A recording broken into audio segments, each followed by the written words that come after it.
Rail मंत्रालय से जुड़े हुए हैं और रिसेंटली आरआरबी आईएनटीपीसी एग्जाम्स में बहुत सारी प्रॉब्लम्स आई थी जिस पर आपने प्रेस कॉन्फ्रेंस भी की, हमने वो प्रेस कॉन्फ्रेंस सुनी। उसके बाद बीबीसी की टीम आपके जो वर्जन था उसको लेकर ग्राउंड पर गई और छात्रों से हमने बात की। छात्रों ने आउटराइटली रिजेक्ट कर दिया कि उन्हें कोई भी किसी भी तरह की कमेटी से बात नहीं करनी, उन्हें सीधे से 20 गुना ज़्यादा चाहिए। एक तो ये अभी भी डिमांड है और दूसरी वो कह रहे हैं कि 4th ग्रेड की जॉब है, मतलब लेवल सी में आप लेवल 1 ग्रुप सी के एग्जाम्स की जो बात करें जिसको ग्रुप डी भी एक तरह से कहा जाता है, उसमें बोले हमारा जॉब आईएएस बीसीएस यूपीएससी की तरह नहीं है, बहुत नॉर्मल सा जॉब है, उसके लिए 2 लेवल्स क्यों? तो सबसे पहले आपसे जानना चाहूंगी, जिस कमेटी को छात्र खारिज कर चुके हैं वैसी कमेटी बना के आप क्या हासिल करेंगे? किसने खारिज किया? छात्रों ने ग्राउंड रिपोर्ट 1 लाख से अधिक छात्रों ने अपने रिप्रेजेंटेशन दिए हैं।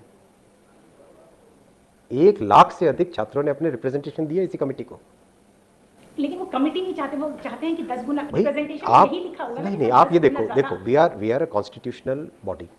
हमारा एक फ्रेमवर्क है देश का, डेमोक्रेसी का, कॉन्स्टिट्यूशन का। उस फ्रेमवर्क में कोई इस तरह से डिसीजन नहीं लिए जाते कि कोई रैंडमली डिसीजन ले ले। हर डिसीजन के पीछे बहुत सारे लोगों का भविष्य जुड़ा हुआ है, तो हमें सोच समझ के संवेदनशीलता के साथ डिसीजन लेने पड़ेंगे। तो कमेटी सीनियर ऑफिसर्स की है जिनको बहुत वर्षों का एक्सपीरियंस है।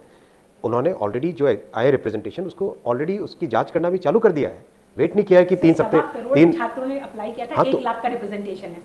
तो देखो 7 लाख अगर बच्चे क्वालिफाई हो रहे हैं, उसमें 1 लाख बच्चों ने अगर रिप्रेजेंटेशन दिया तो it's a very large number. 3.8 नहीं, देखो ना, देखो जो लोग क्वालिफाई हुए वो लोग रिप्रेजेंट क्यों करेंगे? उनमें से तो बहुत कम लोग करेंगे। जो क्वालिफाई नहीं हुए हैं, कितने क्वालिफाई होते हैं? 35,000 की वैकेंसी के अगेंस्ट कितने क्वालिफाई होते हैं?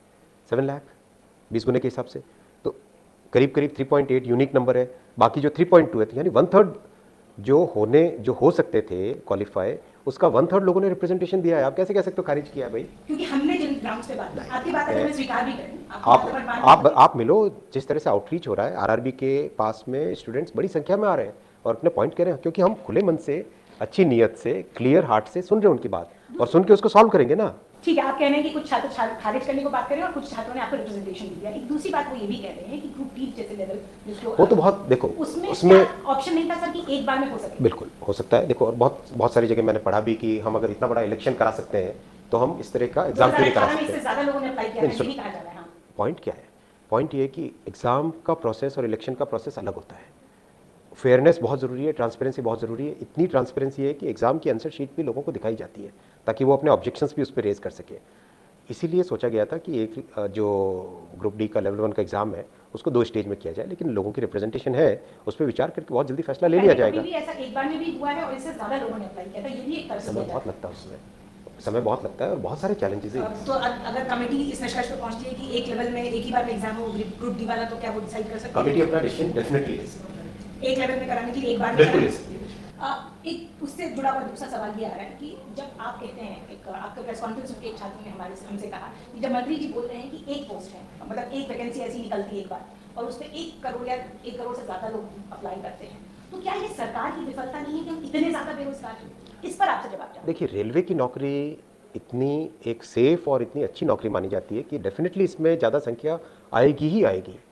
बहुत सारे ऐसे छात्र भी हैं जिनको प्राइवेट सेक्टर में नौकरियां अवेलेबल है, लेकिन वो रेलवे की लेना चाहते हैं क्योंकि रेलवे एक स्टेबल ऑर्गेनाइजेशन है। तो ये विफलता नहीं, एक क्रेज है। ये डेफिनेटली रेलवे के लिए, रेलवे तो इतनी अट्रैक्टिव नौकरी मानी जाती है।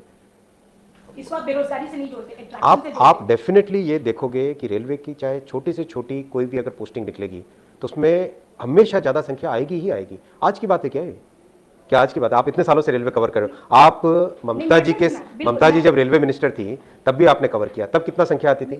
ये संख्या आती थी कि नहीं आती थी? आती थी या नहीं आती थी?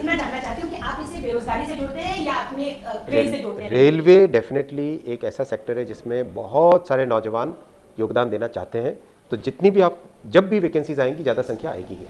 अब आखिरी के 2 सवाल मेरे बचते हैं सर। एक तो फिलहाल कितनी वैकेंसी है आपकी रेलवेज में, और जब 3-3 साल में इस तरह की वैकेंसी निकली, क्या एक्यूमुलेशन नहीं होगा? 16 के बाद 19 में निकली, 19 वाली अभी तक नहीं हुई, तो फिर अगली कब होगी? देखो बहुत सारे फैक्टर्स हैं। इन फैक्टर्स पे एसोसिएशंस का, फेडरेशंस का, उनका व्यू भी लेना होता है। आज हम बजट की बात कर रहे हैं, आप कहाँ चले गए?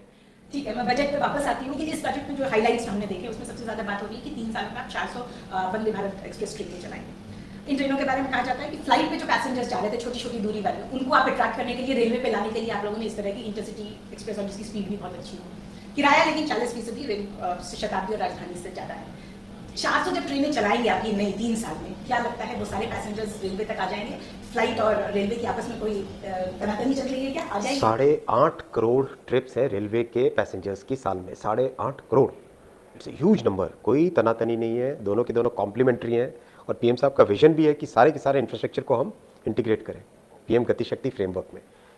रेलवे के लिए इसमें सबसे महत्वपूर्ण ये है कि हम पहला तो पैसेंजर एक्सपीरियंस को चेंज करेंगे, चेंज कर रहे हैं। पिछले 7 सालों में, आपने 7 वर्षों में आपने देखा होगा, स्टेशंस क्लीन है, कहीं पर भी जाओ फैसिलिटीज़ बेटर है, ट्रेन्स टाइम पे चलती है, नई तरह की ट्रेन्स आई नई टेक्नोलॉजी की, उसका वर्जन 1 आया, वर्जन 2 चल रहा है अभी मैन्युफैक्चरिंग, फिर वर्जन 3 होगा, नई जनरेशन की आएगी। ट्रेन, सेफ्टी, स्टेशन, इन तीनों से पैसेंजर्स का एक्सपीरियंस चेंज होता है, तो वो सारा फोकस है पहला। 400 नंबर बहुत ज्यादा होते हैं 3 साल के लिए, तो क्या ये इवेंचुअली हम शताब्दी और राजधानी इसको फेज आउट करेंगे इंटरसिटी के, जहाँ जो 2 कनेक्टेड? और क्या किराया ज्यादा हो रहा है तो मेरी पॉकेट पर असर नहीं पड़ रहा? मैं इस पे आपसे ज्यादा फोकस करूंगा। आप ये देखिए ना, कितना I need to shell out more. आप देखिए वंदे की ऑक्यूपेंसी कितनी है, वंदे 2 वंदे चल रही वही है, चल रही है, तो करीब करीब 80-90% उसकी ऑक्यूपेंसी है। ऐसा नहीं है कि बहुत कोई, हम पैसेंजर फेयर में ऑलरेडी 50% सब्सिडी देते हैं। ऑलरेडी जितना रेलवे का खर्चा आता है उसका करीब करीब आधा हम रिकवर कर रहे हैं। तो वो जो सोशल ऑब्लिगेशन है, उस सोशल ऑब्लिगेशन को तो we are already fulfilling that social obligation, वो तो हम फुलफिल कर ही रहे हैं। प्राइसिंग उतनी रहेगी जैसे अभी आज जो बंदे की है प्राइसिंग नहीं रहेगी, ज्यादा उतनी रहेगी शताब्दी, जनशताब्दी और वो। आप देखो कंपैरिजन आप किससे करो, आप कंपैरिजन ये करो कि आपको फैसिलिटी भी तो बेटर मिल रही है। एक दूसरे आपका मंत्रालय है आईटी, उससे जुड़ा हुआ सवाल पूछना चाहूंगी। 5G के बारे में